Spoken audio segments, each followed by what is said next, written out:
Parliamentary కమిటీలో ప్రముఖమైన కమిటీలు అయితేనేమో మనకి ఫైనాన్షియల్ కమిటీస్ అండి, ఆర్థిక కమిటీలు.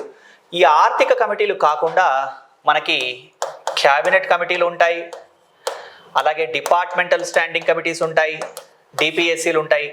కాకపోతే ఇక్కడ ప్రశ్న ఏంటి, క్యాబినెట్ కమిటీలకు సంబంధించి. అంటే 18th లోక్సభ ఎలక్షన్స్ అయిపోయిన తర్వాత క్యాబినెట్ కమిటీల్లో మన తెలుగు వాళ్ళు నియమించబడ్డం, అంటే రామ్మోహన్ నాయుడు ఇలాంటి వాళ్ళు కూడా క్యాబినెట్ కమిటీలో మెంబర్లు అవ్వడం. ఈ నేపథ్యంలో ఈ ప్రశ్న అండి, క్యాబినెట్ కమిటీలకు సంబంధించి కింది ప్రకటనల్ని పరిగణించండి.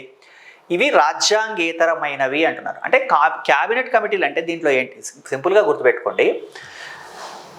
ఆర్థిక కమిటీల్లోనేమో పబ్లిక్ అకౌంట్స్ కమిటీ, ప్రభుత్వ ఖాతాల సంఘం, estimates committee, committee on public undertakings, ప్రభుత్వ ఉపక్రమాల సంఘం, ఈ కమిటీల్లో కేవలం పార్లమెంటు సభ్యులే సభ్యులుగా ఉంటారు.